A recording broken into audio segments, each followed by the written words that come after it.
crise douloureuse de la drépanocytose, l'augmentation et l'éducation des échanges transfusionnels dans le CPS, le Centre de biologie. Mesdames et messieurs, honorables d'assistance. Donc aujourd'hui, on va vous parler d'une pathologie qui est très fréquente dans notre région, qui est considérée comme une zone endémique. Une pathologie que connaît justement des crises douloureuses très fréquentes. Et plus exactement, on va parler des recommandations et des indications des échanges transfusionnels au cours des crises douloureuses de la drépanocytose. Donc pour définir, la drépanocytose est une maladie génétique de transmission autosomal récessive liée à une anomalie de structure de l'hémoglobine qui aboutit à la formation d'une hémoglobine anormale qui est l'HbS. Associées trois grandes catégories de manifestations cliniques qui sont liées à l'anémie hémolytique chronique, au phénomène vaso-occlusif, à la susceptibilité extrême à l'infection. Grande variabilité d'expression clinique est justement enregistrée selon les individus atteints. Donc finalement l'origine de cette pathologie est une mutation au niveau du système codon, du sixième codon du gène de la bêta-globuline. Et cette mutation, elle est responsable de la substitution d'un acide glutamique par une valide et elle va donner justement cette hémoglobine anormale qui est l'HbS.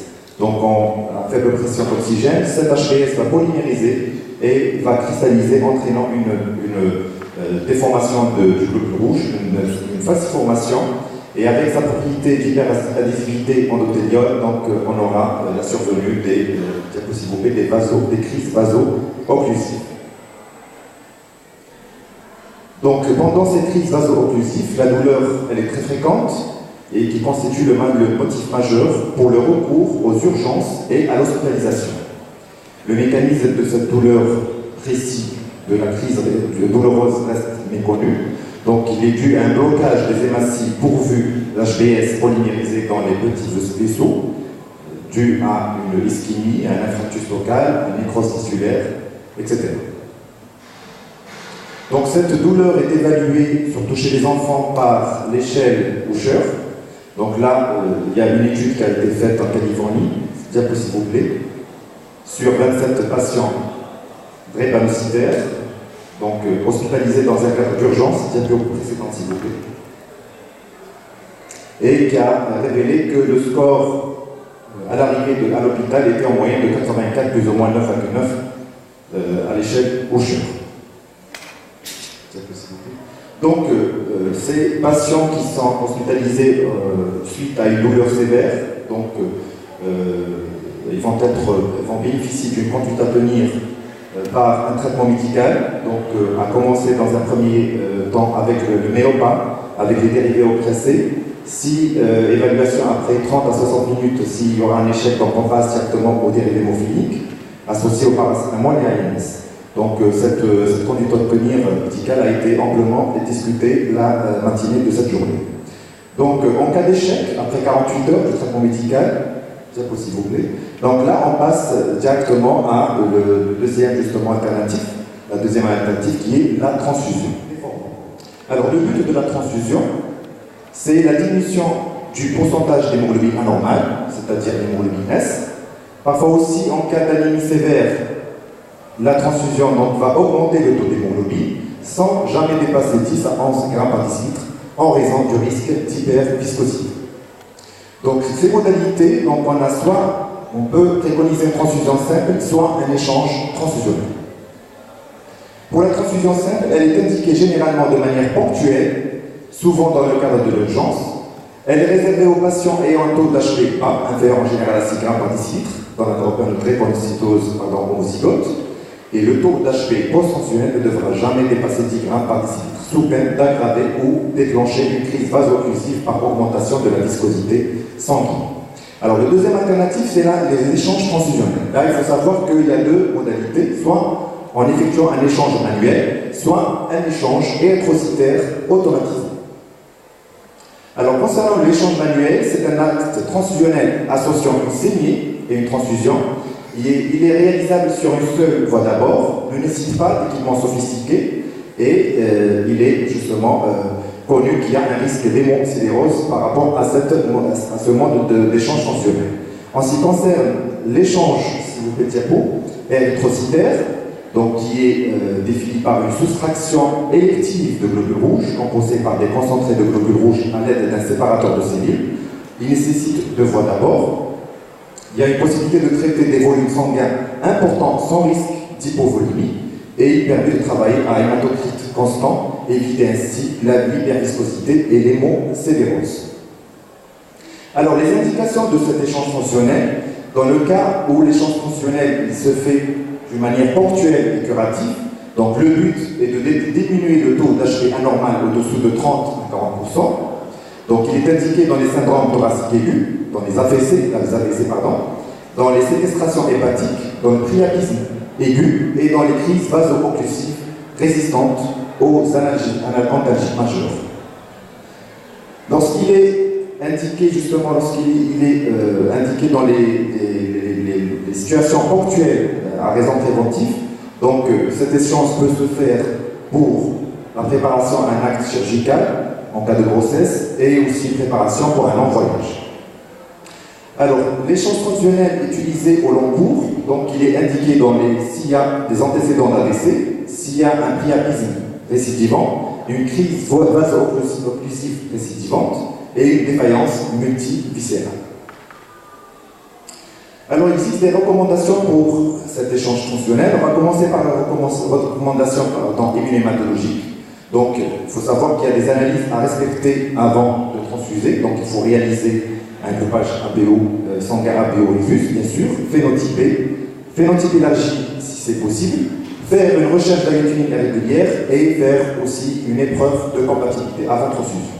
En ce qui concerne les caractéristiques des CGR à transfuser, dans le cas où la recherche d'agglutinin régulière s'avère négative, donc ce qu'il faut faire c'est transfuser avec des CGR phénotypés résiduels. Si à l'immunisation, à ce moment-là, en plus de la transfusion antigénocompatible avec un CGR phénotypé tendu, il faut compatibiliser. Comme autre recommandation, donc, ce qu'il faut faire, donc, il faut faire une sérologie 3 mois après un acte transfusionnel ou tous les 6 mois en cas de transfusion chronique, et il faut aussi évaluer les risques résiduels d'infection virale. Là, je donne l'exemple du risque résiduel calculé en France, donc on prend l'exemple de l'HCV. Avant le DGV, donc c'était un cas pour 860 000. Après le DGV, en 2007-2008, c'était un cas pour pratiquement 10 000. Donc on voit que le risque résiduel s'est vraiment diminué. Diapo s'il vous plaît. En dernier, donc en cas d'hémochromatose, donc il faut traiter par le viscéral, donc un traitement chélateur par voie subcutanée, sachant que 2 culoglobulaires, c'est l'équivalent d'une absorption habituelle du fer pendant une année. Il faut savoir que l'échange automatisé ou l'érythrophérèse, il limite considérablement l'hémochromatose transfusionnelle. Alors, on va relater notre expérience sur ces 5 derniers mois. Donc, sur 29 patients qui ont bénéficié d'échanges transfusionnels, alors on avait 15 hommes et 14 femmes. La moyenne d'âge était de 26 plus ou moins 9 ans. L'échange transfusionnel utilisé était avec la technique manuelle. Donc on avait 27 cas, soit 93,1% des drépanocytaires homozygotes, et on avait 2 cas, soit 6,9% d'SBA thalassémie. Alors en ce qui concerne la répartition selon le groupage sanguin AB-Rufus, on voit que les groupes sanguins O et A, résus positifs, sont majoritaires, ce qui rejoint un petit peu les données des fréquences de notre population algérienne. Concernant le phénotype de ces drépanocytaires, donc on a vu que le phénotype grand D, grand C, petit c, 2 fois petit e, Kellner, était majoritaire avec 46,2%, suivi du phénotype grand D déprimé, 23,1%. Donc une étude similaire a été réalisée à Créteil et a trouvé sur une cohorte de 206 patients drépanocytaires 54% avec en même ce phénotype grand D, 2 fois petit c, 2 fois petit e. Ce qui justement posait des problèmes de prise en charge et de prévention de l'albinisation dans cette population française, vu que ce phénotype il est très rare, de 1 à 6% chez la population caucasienne, et on était obligé d'utiliser les ressources limitées en CGR 2 fois petit D, 2 fois petit C et 2 fois petit E, à raison de 25%. Alors, en ce qui concerne l'indication des échanges transfusionnels de ces 29 patients, donc on avait 34,5% des échanges transfusionnels avec une indication d'AVC, 17,2% avec une préparation à la chirurgie, 13,8% en cas de défaillance multiviscérale, aussi 13,8% pour une préparation d'accouchement ou bien pendant les grossesses, 10,3%, soit 3 cas pour une insuffisance rénale, un priapisme était observé chez 6,9%, et une ulcère ou un ulcère de jambe était observé chez 1 cas, soit 3,5%. Donc en tout, l'échange transfusionnel ponctuel, curatif ou préventif a concerné 10 cas. Alors que l'échange au long cours, il a concerné 19 cas dans notre étude.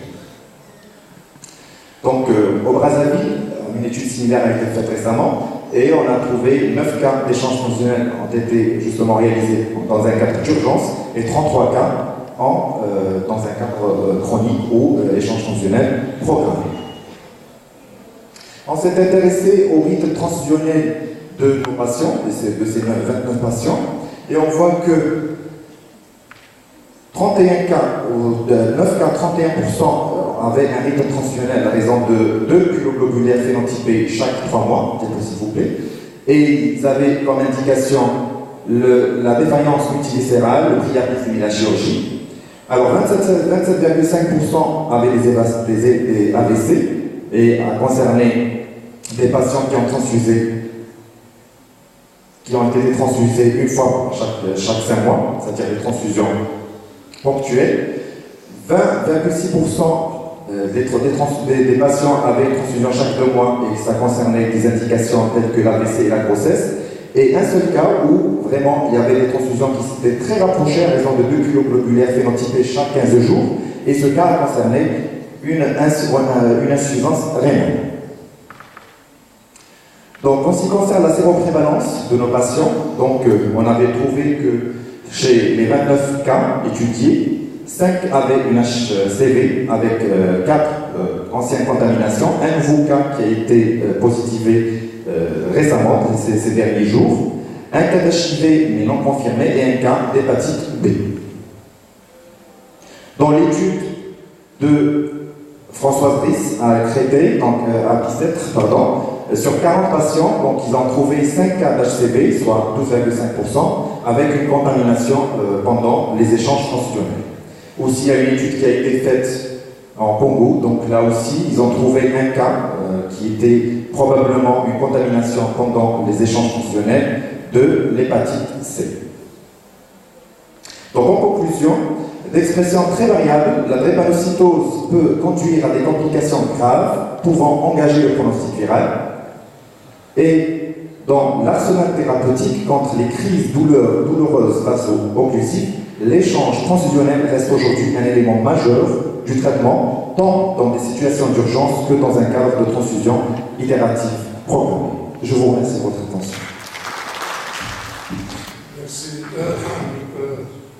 professeur Brook. J'appelle l'équipe de médecine travail. Docteur Tezek, je ne sais pas si vous êtes là. Donc, traitement de la douleur dans les TMS. Vous avez noté c'est quoi le TMS au niveau de l'hôpital de médecine? Oui, intitulé traitement de la douleur dans les troubles musculo-squelettiques au niveau de l'hôpital de médecine actuellement.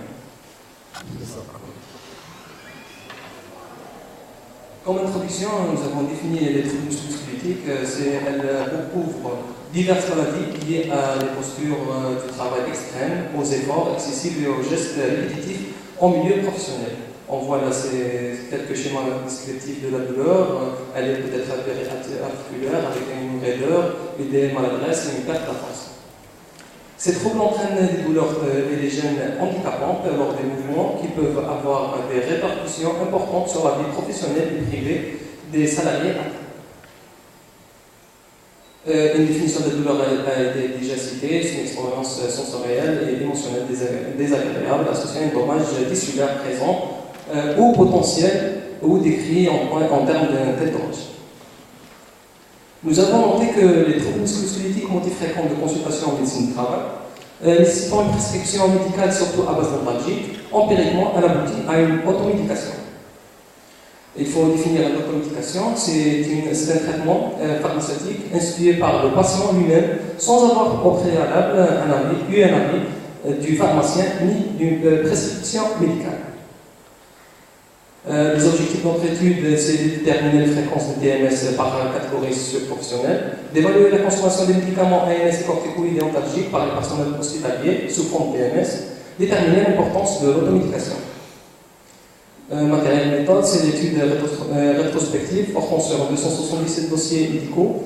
On consulte au départ les registres de consultation puis les dossiers médicaux. Durée d'étude, c'est une année. Population d'études, c'est les consultants au niveau du service de médecine de travail de CHU Médecina. Concerne les personnels paramédicaux, c'est les infirmiers et les aides-soignants. Personnel technique, c'est les agents de service, les ouvriers polyvalents. Les personnels administratifs, ce sont les secrétaires, les agents d'accueil et les informaticiens. Les variables d'études sont les catégories socio-professionnelles, l'âge, le sexe, les pathologies, médication prescrite, une automédication, la durée totale de traitement en jour et la durée d'incapacité temporaire. Les résultats. Nous avons comme résultat, c'est les répartitions des TMS selon la catégorie professionnelle. Ce sont principalement prédominés par les paramédicaux, 39%, les personnels administratifs à 28% et les personnels techniques à 33%. Les répartitions selon le sexe, il y a une prédominance féminine, puisque la majorité des personnes constituées par l'hôpital, c'est à prédominance féminine. Selon l'âge, une moyenne, on voit le pic d'apparition des pathologies, elle se situe entre 40 jusqu'à 60 ans, vu l'âge. La pathologie dominante, ce sont les hernies discales et ensuite les cervicales. La médication prescrite. Je donne l'information. Les gens qui prennent le plus pour le départ, le départ est maintenant. C'est là des gens qui veulent prendre le plus. Je fais partie. Tu fais partie.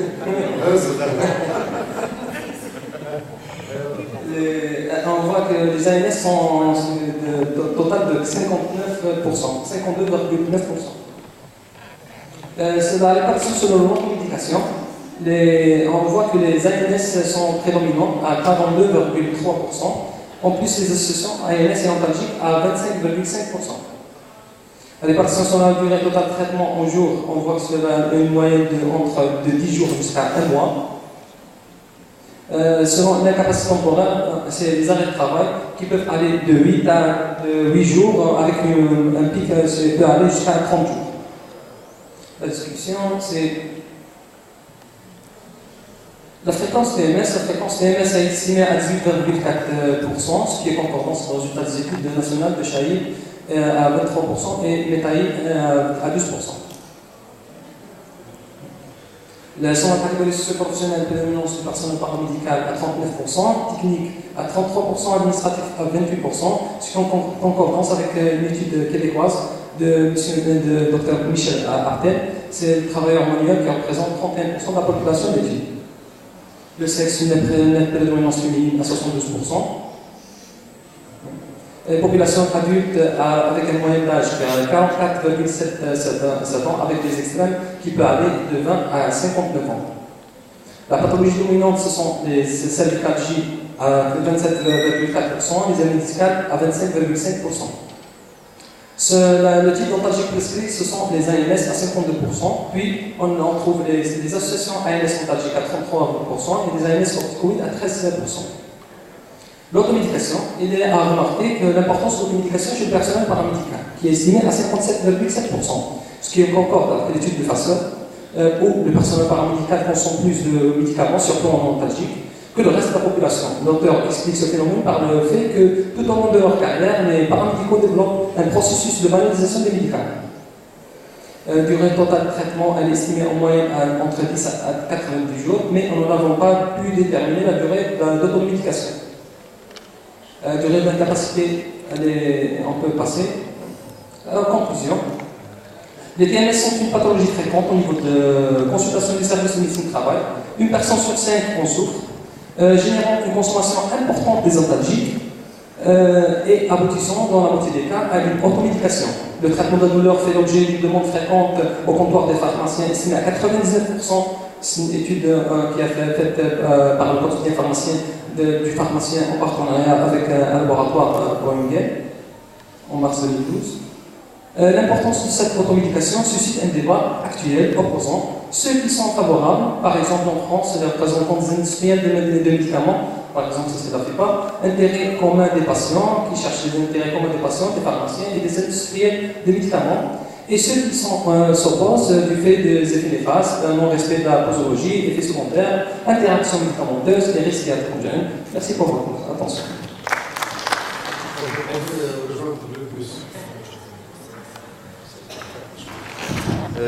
S'il vous plaît, avant de docteur Zen, avant de quitter la salle, est-ce que, puisqu'il y a un bus à prendre, est-ce qu'il y a des questions pour M. Keza, s'il vous plaît? Donc on peut le libérer. Donc, bonne route. Donc je vous remercie pour votre présentation très intéressante. Donc sans plus tarder, je donne la parole à Dr H. Youssef, qui va nous présenter une communication qui s'intitule Triptyque sécurité sociale, médecins, pharmaciens et incidence sur la qualité des soins. Alors, mesdames, messieurs, donc bonsoir. Je tiens tout d'abord à vous féliciter d'avoir pu tenir toute la journée parce que c'est vrai que sur le plan scientifique, on a été quand même assez bien fourni. C'est pour cela que cette communication ne va pas être une démarche encore d'autres connaissances scientifiques qu'on va se rajouter, mais ça va être plus un aspect pratique de ce que vous vivez, de ce que nous vivons sur le terrain. Et donc cette triptyque, médecin, sécurité sociale et puis pharmacien. Et le pharmacien étant maintenant, en tout cas, le maillon, pas faible, mais le maillon fort et le maillon très souvent issu. Donc c'est pour cela que je tiens absolument à vous saluer. Alors il y a des aspects très pratiques que je me dois de rappeler, parce que très souvent ils ont été oubliés. Oubliés notamment par le prescripteur. Et très souvent on oublie que la prescription, c'est avant tout une réflexion. Et vous allez comprendre par la suite pourquoi je dis ça. C'est une réflexion scientifique, ça va de soi, technique, parce que la manière de prescrire, d'expliquer comment le médicament doit être pris par le malade notamment, doit être donc très pratique pour que les gens puissent comprendre, réglementaire, et puis ce volet économique qu'on a souvent tendance à oublier, alors que dans le code d'éthique et de déontologie, ce volet économique est à chaque fois rappelé, aussi bien pour les prescripteurs que pour les pharmaciens. Donc très souvent, le discours qui est donné notamment par les prescripteurs, c'est de dire « moi je suis médecin, je suis libre de prescrire », c'est juste qu'il est libre de prescrire, mais il ne faut pas oublier quand même que c'est une liberté encadrée, et puis c'est un acte à haute responsabilité médicale qui induit en tout cas beaucoup de choses. Alors, en fait, le prescripteur, c'est lui l'ordonnateur de la dépense, parce qu'il vous fait la prescription. Elle est remise au pharmacien qui est tenu de l'honorer. Bien sûr, on va voir comment. Et puis, le pharmacien, de par cet aspect-là, il se doit de contrôler en fait cette dépense et de contrôler le bien fondé de cette prescription. Bon, l'ordonnance, bien sûr, étant un chèque, et puis la sécurité sociale, bien sûr, est là pour le prendre en charge et donc le payer. Alors, ce qu'il faudrait en fait, c'est que aussi bien le prescripteur que le pharmacien, on va voir que le pharmacien maintenant a quand même une grande liberté de dispenser justement ces médicaments, ils doivent intégrer cet aspect économique dans la attitude médicale sans pour cela gêner l'éthique individuelle qui, elle, est liée et basée sur le rapport intime donc, entre eux-mêmes et puis leur malade, leur patient. Donc la maîtrise des dépenses, elle passe notamment par la prescription au moindre coût. Je parle de maîtrise des dépenses, ça devient une obligation, non seulement pour la sécurité sociale, qui est quand même le principal bailleur de fonds, mais aussi pour tous les prescripteurs dans cette critique que nous menons ensemble pour préserver un peu la santé, les intérêts de la collectivité. Donc c'est une éthique collective, et puis bien sûr dans cet objectif de solidarité. Alors, il ne faut pas aussi se méprendre sur ce que je dis. Il n'est pas question, en tout cas, de faire des économies au détriment du malade. Hein. Il n'a jamais été question de ça, et ça, c'est un principe cardinal que nous, ça n'est pas qu'une caisse qui donne de l'argent, elle protège l'assuré social, elle protège le malade, elle l'assure. Et vous allez voir que c'est pour cela que très souvent, nous sommes amenés à réagir par rapport à un certain nombre de choses. Alors donc, considérer dans la pratique le moindre coût, c'est notamment aller vers les médicaments génériques, et vous savez très bien que les médicaments génériques, c'est le principe de base même de la politique du médicament en Algérie, puisque nous devons aller sur le générique, nous n'avons pas encore les moyens de développer des médicaments. Alors, le pharmacien doit faire valoir son droit de substitution qui est consacré par la réglementation, j'insiste là-dessus, parce que ça, c'est un droit qui lui a été accordé déjà en 1992. En France, il a été accordé en 1997, et il n'est nullement question ni admis qu'un prescripteur interpelle le pharmacien pour lui dire pourquoi tu as changé ma prescription, parce qu'il n'a pas changé en fait. Il a respecté sa DCI, il a respecté la forme, il a respecté le dosage, et il n'a fait donc que donner un nom commercial autre qui existe. D'ailleurs, l'idéal, je l'ai souvent entendu dans les communications, c'est d'aller vers le prescrire en DCI, et ensuite libre au pharmacien de donner la molécule qui existe chez lui. Alors, si le pharmacien hospitalier est un artisan efficace, et je suis content tout à l'heure puisque la pharmacienne de CHU avait passé, donc s'il est efficace du contrôle de dépenses en matière de médicaments, par une gestion aussi précise que rigoureuse, en tout cas moi, à mon passage au niveau de la santé, je l'ai à le constater par rapport aux pharmaciens qui activent dans les structures hospitalières.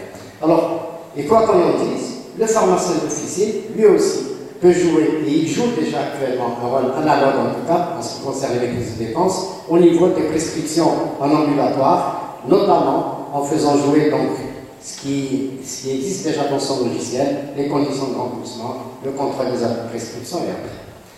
Alors il est reconnu, et je ne le dis pas pour faire plaisir aux pharmaciens, mais je le dis parce que c'est une réalité que vous subissez actuellement, il est reconnu que les activités administratives et de gestion ont incontestablement pris une ampleur considérable chez les pharmaciens d'officine, et ça lui prend beaucoup de temps. De plus en plus marqué le rôle joué par le pharsien dans la gestion des dossiers du malade, c'est vous qui les traitez actuellement, notamment par le système qui a été mis en place, et c'est tant mieux d'ailleurs.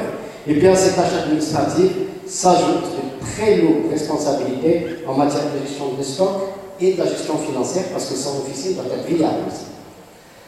Mais tout cela, ne le dispense pas, en tout cas, d'allier dans sa pratique l'art de la pharmacie aux contraintes de commercialité. Il ne faut qu'en aucun cas les contraintes de commercialité prennent le pas sur l'art de la pharmacie, et nos amis du Conseil de l'Ordre sont en train de bouger la tête là-bas pour me dire oui, tu as raison, et nous sommes en train justement de tarabuster un peu nos confrères pour cela.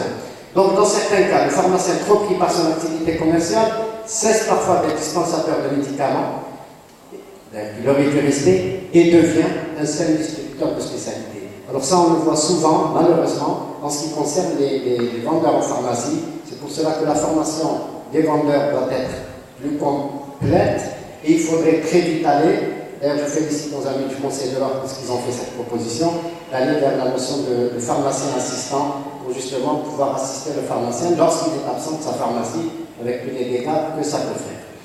Et il se doit donc de pratiquer un contrôle extrêmement attentif, et je l'ai entendu aujourd'hui dans toutes les communications, de l'ordonnance en faisant attention aux incompatibilités pharmacologiques. Alors, je le dis parce que je vais vous montrer quelques exemples, malheureusement, que nous avons eu à subir, et notamment la dispensation des conseils nécessaires au bon usage des médicaments prescrits. Là aussi, il faut prendre le temps d'expliquer au malade comment il doit prendre son médicament, et ne pas uniquement donner le médicament sans lire en détail la prescription, et là aussi on va le voir. Alors, le pharmacien est le meilleur garant en matière de distanciation sécuritaire et du bon usage du médicament. On ne le répétera jamais assez, vous êtes en bout de chaîne, et donc vous devez vérifier tout cela, puisque la responsabilité dans ce cas de figure est partagée. Donc vous êtes effectivement le dernier garde-fou des accidents liés aux erreurs de prescription et aux abus de l'automédication. Alors, j'insiste là-dessus, le pharmacien ne doit en aucun cas cautionner les dérives, qu'elles soient volontaires ou involontaires du prescripteur. Je me permets de le dire, parce que non seulement je suis médecin, mais parce que j'ai des données précises pour que je puisse dire justement ces choses-là. Il doit s'abstenir d'honorer une prescription douteuse, sa responsabilité est engagée, et le nombre malheureusement de pharmaciens maintenant, au jour d'aujourd'hui, qui sont en prison pour ce genre de choses, qui leur sont passées comme ça, ils deviennent légion malheureusement. Alors, la sécurité sociale. En fait, c'est le troisième acteur dans cette critique. Mais c'est aussi l'observateur par excellence et c'est aussi bien sûr le bailleur de fonds. Son rôle est déterminant dans l'économie de santé, c'est pour cela que nous avons mis en place notamment le tarif de référence, le fait de faire en sorte d'inciter un peu à cette politique du médicament et de faire du médicament en Algérie. Et puis ça reste un acteur majeur dans l'introduction des technologies de l'information et de la communication dans la pratique médicale. En ce qui concerne les pharmaciens, ça c'est déjà fait maintenant depuis quelques années. Pour les médecins, nous sommes en train d'aller un peu à la bourre pour faire en sorte que les médecins aussi utilisent cet outil de manière à ce que même la prescription sorte directement, qu'elle ne soit pas écrite à la main, qu'elle soit prescrite en DCI, avec justement pour éviter les difficultés que vous avez parfois à lire une prescription qui entraîne justement des dérives. D'ailleurs, c'est pour cela que nous avons plus de 50 millions d'ordonnances chaque année que nous traitons. Donc ça nous donne quand même un recul intéressant pour voir parfois les erreurs, l'efficience parfois des traitements, mais malheureusement, très souvent, des dérives. Très rapidement, pour terminer, parce que vous avez été chargé toute la journée, je vous montre quelques exemples qui vont vous permettre un peu de prendre du recul par rapport à tout ce qui a été dit aujourd'hui. Oui. Alors, premier exemple, encore. Je ne vais pas dire beaucoup de choses là-dessus, sauf que Mortal prend des ovules, c'est assez complexe. Le pharmacien l'a mis, le médecin l'a mis, le pharmacien a laissé passer. Et c'est arrivé au niveau de nos structures. Et ce qui est malheureux, c'est que cette prescription, non seulement elle est passée entre le médecin, elle est passée par devant le pharmacien, et celui qui attire l'attention, c'est quelqu'un qui n'a eu ni la formation de médecin, ni la formation de pharmacien, qui est au niveau des guichets, qui nous dit « je suis ouais de la faire ». Et donc on est obligé de réagir là-dessus. Allez-y. Là aussi, Taïb a 42 ans, je ne sais pas comment il s'est arrangé pour prendre aussi du terginant, encore. L'orgamétrie, pour Hussein aussi, celui-là il a dû revenir avec une gynécomastie au bout de quelques temps, j'en suis persuadé, encore. Alors là, c'est plus grave. Regardez ici, c'est une prescription avec du diazépam, et c'est encore. Elle a été faite donc le 1er avril, et ça n'est pas un poisson d'avril, parce que regardez ce qu'il a eu comme prescription. Donc, Valzépam, donc diazépam, il a reçu du Rivotril, et le Rivotril, vous savez ce que c'est Madame Courage, qui est utilisé couramment par les enfants, par les jeunes. Et malheureusement, c'est que 10 jours après, rebelote, il a encore une autre prescription, c'est d'accord. Et là, le pharmacien a commencé à donner, et puis à un moment donné, il s'est rendu compte. Heureusement, il nous a interpellés, on a réagi, et finalement, c'est grâce à ce pharmacien que nous avons pu déceler, les services sécuritaires ont décelé, toute une connexion, justement, de trafic de psychotropes. Alors, ici aussi, malheureusement, vous avez très souvent, au niveau de vos pharmacies, vous avez des prescriptions de ce genre. Il y a le nom du médicament, et puis entre parenthèses, vous avez France. Elle en a, il y a un médicament. Soit on le donne au DCI, soit on le donne en nom commercial. Ça, je n'ai jamais vu ça. Maintenant, on le voit très souvent, malheureusement. Donc, il faudrait absolument que vous fassiez jouer votre droit de substitution et qu'on arrête ce genre de dérive. Bon, ici, le médecin a dû faire une bêtise parce qu'il a mis du détergent en pleine bouche, probablement pour expulser des dents. Le pharmacien a laissé passer. Bon, ça peut arriver, mais il faut faire quand même attention, d'où la nécessité d'expliquer aux malades. Si ça avait été expliqué aux malades, le pharmacien aurait très vite réagi en disant oui, un bain de bouche avec du détergent, c'est quand même douteux. Alors ici, ça c'est une ordonnance, une prescription, il y a eu 16 médicaments. Alors ce qui est grave là-dessus, c'est que le malade il a déjà 70 ans. Il a eu 16 médicaments, 32 comprimés par jour. Rien qu'à prendre des comprimés, je vais. Alors regardez, quand c'est une personne de 70 ans qui a déjà des reins défaillants, qui a un foie défaillant, ce sont les deux organes qui éliminent les médicaments. Alors regardez comment il va l'éliminer. En plus, je ne rentre pas dans les détails, où vous avez beaucoup de produits qui ne sont pas forcément complémentaires, ou alors qui sont antagonistes, ou là parfois qui sont très dangereux parce qu'ils potentialisent. Encore, et je vais terminer sur ça. Ça, c'est une prescription qui a été faite pour un jeune qui était déjà en insuffisance, en pré-insuffisance rénale. Et regardez ce qu'il a eu déjà comme médicament. C'est déjà énorme. Z, recto verso, s'il vous plaît. Avec, moi je ne comprends pas, quand un malade, par exemple, tout à fait haut, vous voyez, Valium, 4 comprimés 3 fois par jour, je ne sais pas quel va être son état au bout de cette prescription. Et le pharmacien, ici, se doit d'interpeller le médecin, de l'appeler et de lui dire Habs, oui. Parce que quand vous donnez du Valium, de la dépakine, du Tegretol, du Gardémal, je ne sais pas dans quel état il est, sans compter le reste. Vas-y encore. Alors cette prescription, regardez combien elle a coûté, vas-y. Une ordonnance qui a coûté 9 millions de centimes. Je ne m'arrête pas sur ça, ce n'est pas le plus important. Parce que nous avons des prescriptions, vous voyez, sur un seul produit, nous arrivons à débourser 30 millions, uniquement par... Mais le problème n'est pas là, ce n'est pas un problème uniquement de finance. Il y a tellement d'interactions médicamenteuses sur cette prescription, il y a des contre-indications majeures, le rein et le foie sont agressés, et puis quand je vois une prescription qui est faite ainsi, et que le pharmacien aussi laisse passer, je préfère ne pas faire de commentaires là-dessus, et je vous remercie.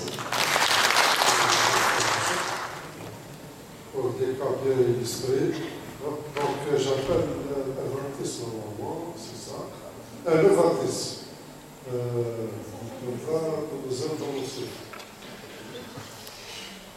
Madame de Moussif, donc il va nous parler la douleur de la mâche également.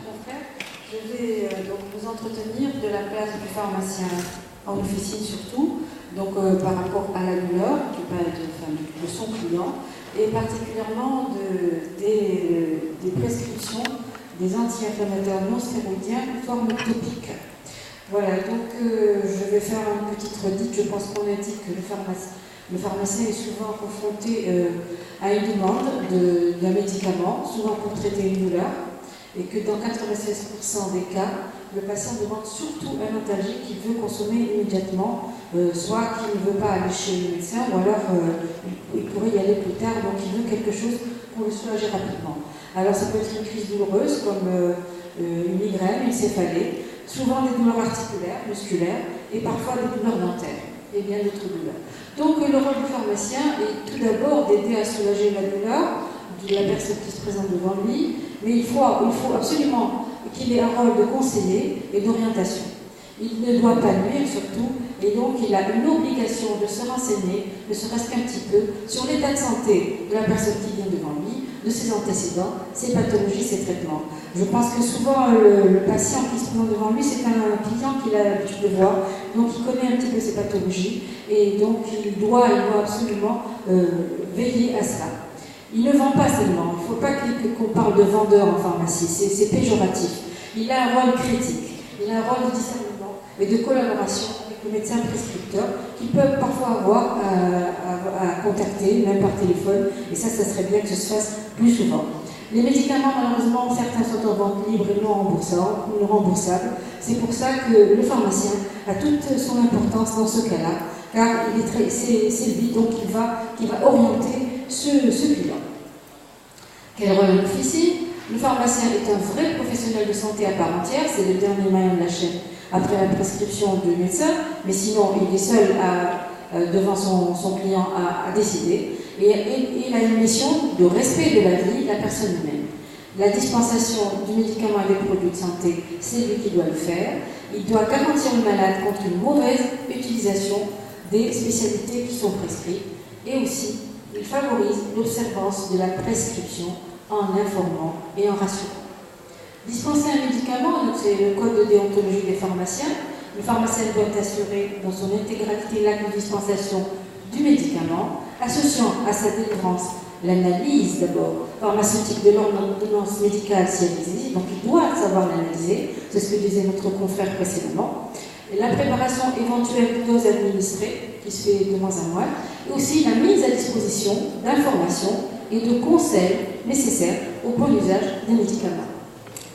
Devoir particulier de conseil en ce qui est amené à délivrer un médicament qui ne requiert pas de prescription médicale. Souvent, les populations sont peu ou mal informées et ils font de l'automédication une pratique courante. Et ici, l'obligation de conseil a toute son importance et sa valeur.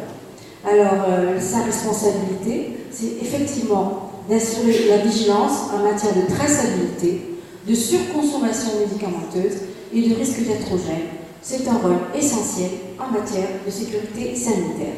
Ça constitue une garantie pour le patient. Voilà. Donc, les obligations, c'est une obligation de dévouement, tout comme le médecin, envers toute personne ayant recours à lui. Un devoir de secours aussi à toute personne en danger, par exemple en le conseillant, surtout quand il y a un cas grave, il faut qu'il soit adressé au médecin ou aux urgences. Et aussi, il y a un concours apporté aux autorités dans la protection sanitaire. Quelle vigilance et quand? Alors, tout d'abord, la vigilance, c'est quand il a une ordonnance, il faut que celle-ci soit cohérente, donc je ne reviens pas là-dessus, on vient d'en parler. L'automédication engage la responsabilité de l'intéressé, bien sûr, mais aussi celle du pharmacien qui va lui délivrer ce médicament.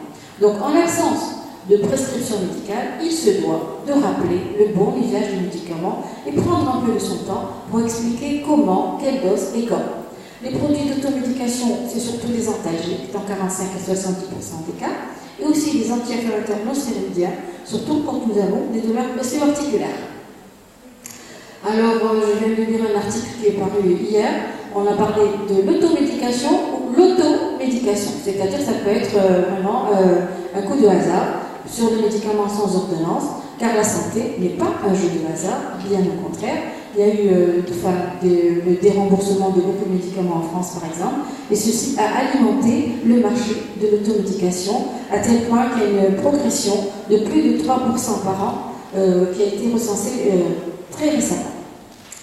De quoi se méfier en automédication? Il y a de plusieurs choses. Ce n'est pas du tout bénin de se traiter comme ça. Il y a un risque d'intolérance, des risques d'interaction médicamenteuse, des effets indésirables qui sont 2 fois plus nombreux quand on est exposé, quand on a plus de 65 ans, donc le sujet âgé est beaucoup plus fragile. La mauvaise observance aussi chez le sujet âgé, la mauvaise utilisation d'un produit, un risque d'intoxication grave et aussi un risque de cumul de médicaments, car souvent ce sont des gens qui sont déjà polymédicamentés.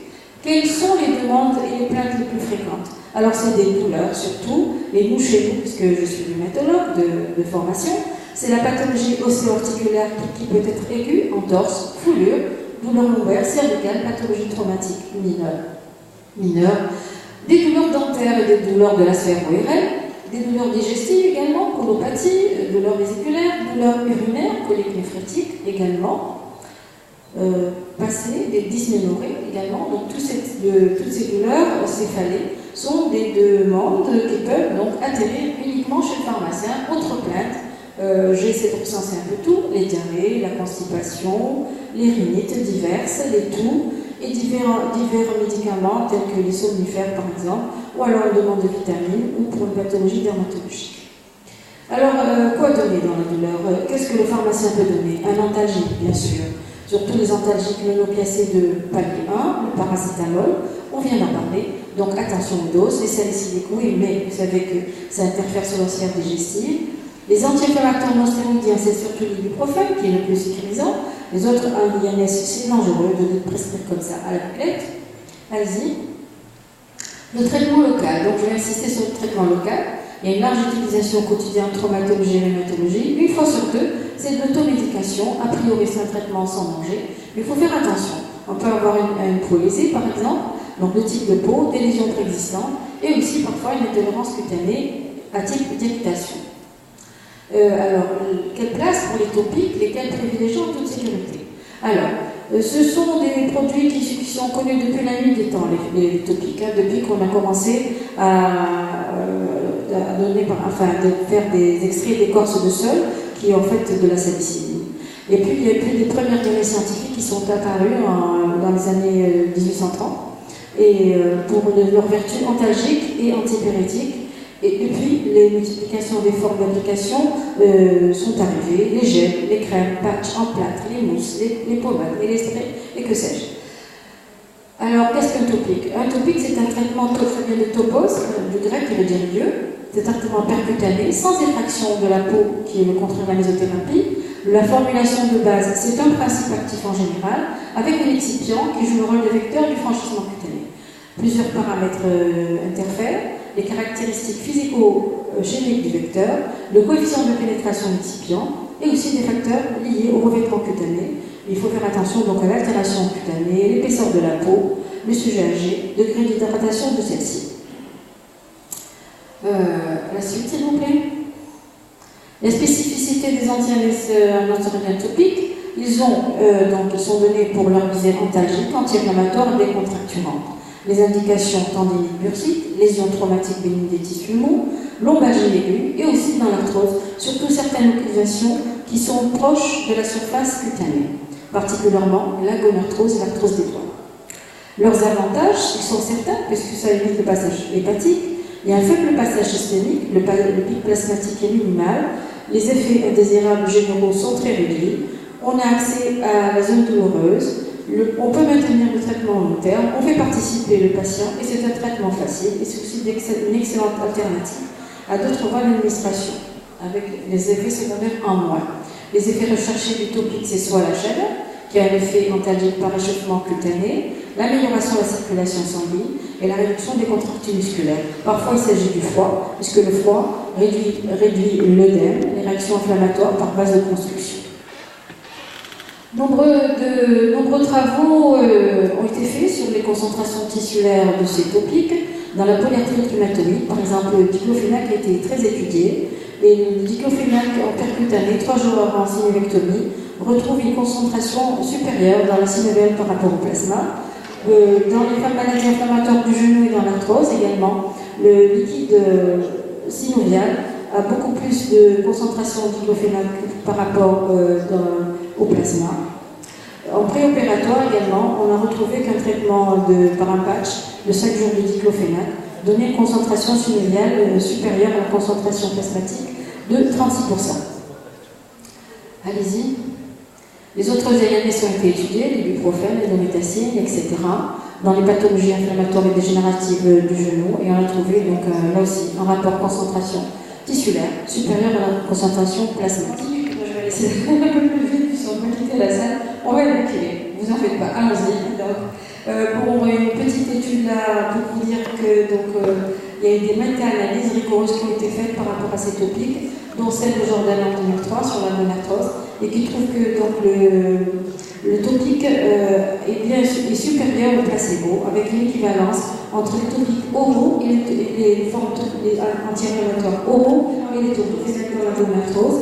Et là aussi, donc, si vous voulez, le diclofénac qui a un topique au lieu d'un traitement par voie générale. Allez-y. Quelle tolérance? Donc la tolérance, je pense qu'on a parlé, les effets indésirables, il y en a quelques-uns, 10 à 15% des cas, donc je ne vais pas détailler. Et l'effet digestif, systémique, d'autres photos également, d'eczéma vésiculo-bulleux. Allez-y. Là aussi, c'est une étude rétrospective sérieuse qui a été faite par des dermatologues espagnols qui montre que la photoallergie, c'est surtout le fait du kétoprophène et un petit peu du pyroxycam, alors que le diclofénac ne donne pas de photoallergie et très peu d'allergie simple. Là aussi, c'est la même chose, c'est l'étude de la publication Diaz, c'est la même chose, donc c'est les résultats sur les effets indésirables cutanés. Allez-y. Donc les kétoprophènes, jusqu'à présent, il y a des enquêtes en France, nationales de pharmacovigilance, qui réévaluent le produit jusqu'à présent et qui trouvent là aussi des effets indésirables avec ce produit, dont 62% de graves. Voilà, surtout la dernière revue Prescrire a parlé de ça. Allez-y. Le patch, bon, je ne sais pas si je parle un petit peu du patch, peut-être que je vais aller vite. Le patch, parce qu'on s'est rendu compte qu'il y a des patchs qui étaient utilisés chez nous un peu à l'aveuglette. Donc le patch, il agit localement. Il peut s'agir d'un patch anti-inflammatoire, antalgique ou chauffant. Le chauffant, c'est l'emplâtre, l'emplâtre américain qui contient plutôt du capsicum. Pardon? Pour mieux répondre à ses désirs. Il faut renforcer le rôle du pharmacien pour sécuriser les médicaments avant de les dispenser, intégrer le pharmacien au programme de prise en charge de maladies chroniques. Allez-y, là je prends une petite diapo.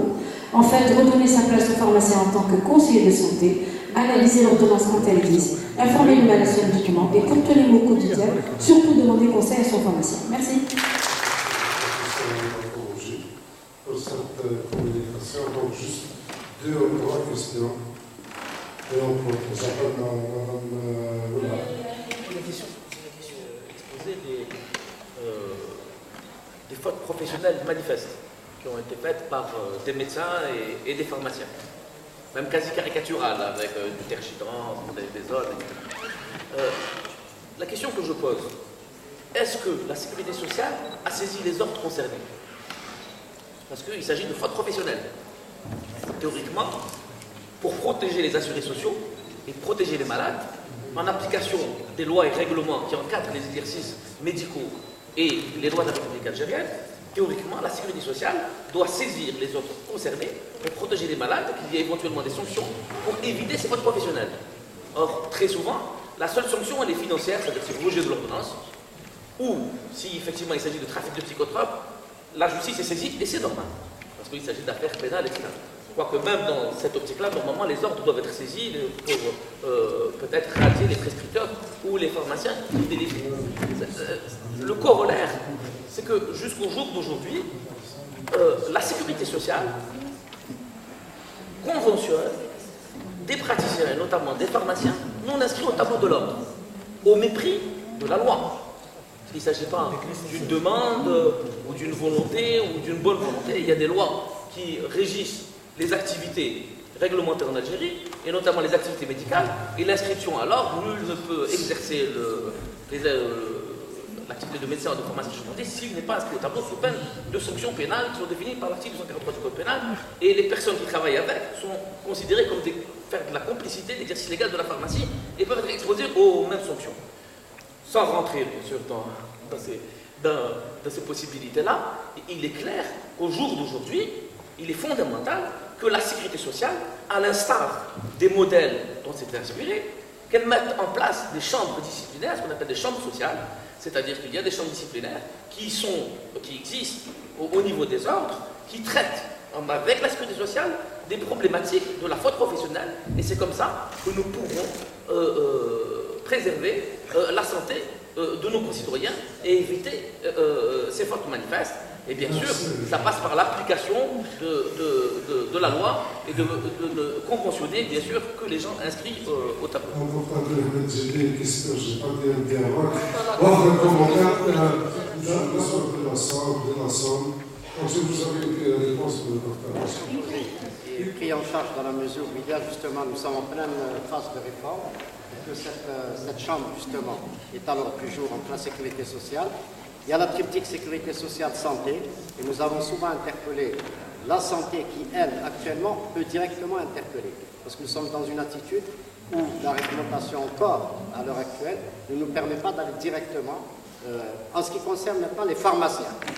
Je rappelle qu'au niveau même de la convention, au niveau du numéro, le numéro de l'ordre est demandé. Nous avons eu quelques cas à travers le territoire national où une note est venue du ministère de la Santé qui avait été signée par l'ancien ministre Barkat, qui justement est passé outre, et vous le savez très bien, les décisions d'installation sont passées outre justement ce volet de l'ordre. Et ça avait fait polémique à l'époque. Bon, on ne va pas polémiquer là-dessus, mais ça avait fait polémique entre le Conseil de l'ordre et justement le ministère de la Santé. En ce qui concerne maintenant les différents cas, nous sommes dans une phase, on était dans une phase où il n'y avait pas du tout de visibilité. Or maintenant, vous le voyez, la visibilité existe, de par justement tous les systèmes qui ont été mis en place.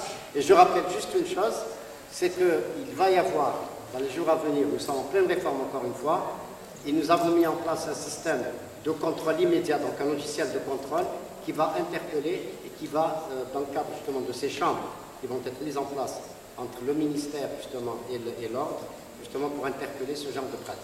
Voilà, on aura l'occasion de... Est-ce qu'il est possible d'instaurer des règles de prescription opposables par les caisses d'assurance pour encadrer cette liberté, pour ne pas dire anarchie thérapeutique, à l'instar des... Alors les références médicales opposables, c'est tout un panel en fait. Les références médicales opposables viennent toujours, elles ont comme support des référentiels de bonne pratique. En Algérie, les référentiels de bonne pratique, ils existent à travers le monde. Ils sont validés par le système algérien. Jusqu'à présent, il n'y a eu que quelques pathologies, quelques prises en charge de pathologies qui ont été déjà validées. Mais tout le reste n'est pas encore. Et donc nous, on se retrouve un peu pris à défaut, puisque nous ne pouvons pas encore mettre en place des références médicales opposables. Par contre, nous avons la possibilité de nous opposer, non pas à une prescription, le droit de prescrire et prescrire, mais un droit de remboursement. Et c'est pour cela que nous sommes en train d'intégrer à chaque fois des conditionnalités de remboursement. Et vous les avez dans votre registre. Voilà. En attendant les fameuses références. Merci. Je donne la parole au docteur. Oui, le dernier commentaire que je voulais faire par rapport à cette question, parce qu'elle est éminemment importante, c'est que on a parlé de la circulaire ministérielle, celle du docteur Barkat, qui a été très mal interprétée. Je m'explique, c'est que la circulaire dit la chose suivante, elle dit que si l'ordre ne répond pas à la demande d'inscription, le DSP peut demander au Wali de surseoir pour l'agrément et demande au pharmacien de s'adresser à la justice. Parce que la loi est claire, en cas de refus d'inscription, seule la justice, et le pharmacien peut aller vers la justice, demander au Conseil d'État son droit d'inscription. Et il y a eu de nombreuses affaires qui ont été introduites en justice, sur lesquelles certains pharmaciens peuvent gagner le procès ou le perdre. Mais en aucun cas, l'administration ne peut se prévaloir de présumer de la décision judiciaire. Et cette circulaire, justement, elle a été reçue, elle a été interprétée comme si ça donnait un pouvoir à l'administration de pouvoir surseoir à l'inscription. Ce n'est pas du tout le cas. Si on l'analyse bien, on la lit bien, elle permet simplement au DSP pour l'agrément, pas pour le droit d'exercer. Parce qu'il y a l'agrément qui est une chose, et le droit d'exercer du pharmacien qu'il ne peut faire, il ne peut exercer, même s'il a son agrément, il ne peut exercer que le jour où il passe son inscription. Et là, il doit passer à la justice, et c'est ce qui est explicite dans l'arrêté. Bon, de toute façon, c'est un sujet qui mérite toute une journée, et de longs débats. On en discutera, je pense, tout à l'heure. Et moi, je voulais simplement, bien sûr, féliciter toute l'équipe de la région de Annaba, remercier nos consoeurs et nos confrères de la ville de Skita qui nous ont fait l'honneur de venir à cette journée. Remercier l'ensemble des intervenants, professeurs, représentants de KS, médecins, pharmaciens, qui nous ont présenté des communications de haut niveau. C'était peut-être un peu long, mais c'était très dense, c'était très riche. On a tous appris beaucoup de choses.